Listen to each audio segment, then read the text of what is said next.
Viral water candle বানাতে গিয়ে কি হয়ে গেল আমার সাথে, চলো শেয়ার করি। হ্যালো এভরিওয়ান, আসসালামু আলাইকুম, ওয়েলকাম টু নাবিলা স্টোরি।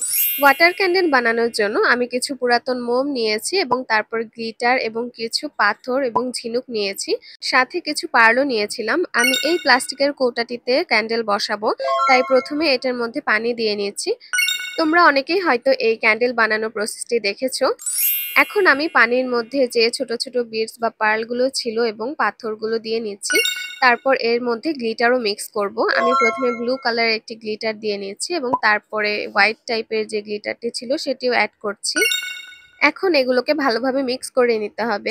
তোমরা যারা ভিডিওটি শুরু থেকে দেখছো, তোমরা কিন্তু কমেন্ট করে জানাতে পারো আমি শেষ পর্যন্ত এই মোমটি বানাতে পেরেছি কিনা। আমি কিন্তু পুরাতন মোমগুলোকে একটি পাত্রে গলিয়ে নিয়েছি এবং এর সাথে ব্লু কালারের একটি রং মিক্স করেছি। এখন আমি পানির মাঝখানে একটি সুতা দিয়েছি, এটি পুরাতন মোমের মধ্যে যে সুতাগুলো ছিল সেগুলোর মধ্যে একটি। তারপর আমি মোমগুলোকে এখানে ঢেলে দিয়েছিলাম। আমি এখানে সবগুলো মোম একসাথে ঢেলে দেওয়ার ফলে কিছুটা মোম ওভারফ্লো করে নিচে পড়ে গিয়েছিল। প্রথমে তো আমি ভেবেছিলাম হয়তো আজকে আর মোম বানানোই হচ্ছে না, কিন্তু তারপরে আমি এটাকে ড্রাই হওয়ার জন্য রেখে দেই।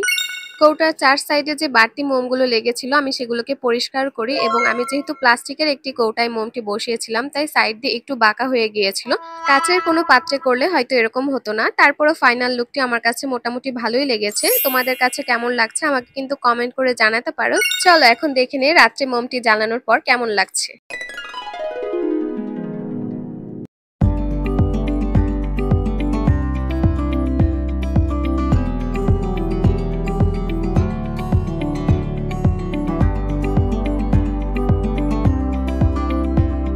ভাইরাল এই ওয়াটার ক্যান্ডেল বানানোর ভিডিওটি তোমাদের কাছে কেমন লাগলো আমাকে কিন্তু কমেন্ট করে জানাতে ভুলো না। Thank you for watching my video.